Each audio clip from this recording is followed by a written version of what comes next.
ৰাজ্যৰ বিভিন্ন প্ৰান্তৰ লগতে উত্তৰ গুৱাহাটীৰ ঐতিহ্যমণ্ডিত দৌল গোবিন্দ মন্দিৰতো দৌল উৎসৱ পালন কৰা হয়।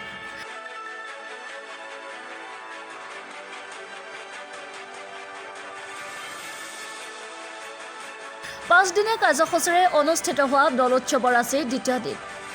আজি মহাপূজা। ৰাতিপুৱাৰ পৰাই মন্দিৰ চৌহদত ভক্তৰ লানি নিচিগা সোঁত। আজিৰ কাৰ্যসূচীত ৰাতিপুৱা মহাপ্ৰভুৰ নিত্য স্নান কৰাৰ লগতে ভকতসকলে নাম প্ৰসংগ, কীৰ্তন পাঠ, আয়তীসকলৰ নামৰ লগতে আমন্ত্ৰিত দলৰ নাগাৰা নাম অনুষ্ঠিত হ'ব। ইয়াৰ উপৰিও আজি সম্পূৰ্ণ ধৰ্মীয় পৰম্পৰাৰে মহাপ্ৰভুক ফাকু দিয়া পৰ্ব আজিৰ এই অনুষ্ঠানত অনুষ্ঠিত কৰা হয়। আজি মন্দিৰ পৰিচালনা সমিতিয়ে ভক্তসকলৰ বাবে ভোগৰ ব্যৱস্থা কৰাৰ লগতে সন্ধিয়া সাংস্কৃতিক কাৰ্যসূচীৰো আয়োজন কৰা হৈছে।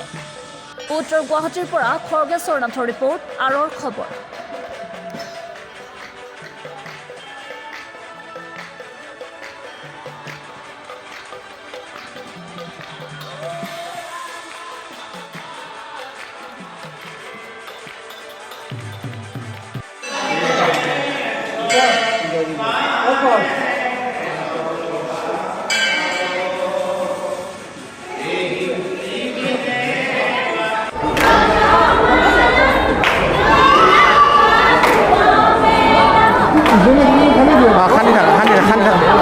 খানি থাকাটো লোৱা হ'ব খানি বেছি নালাগে।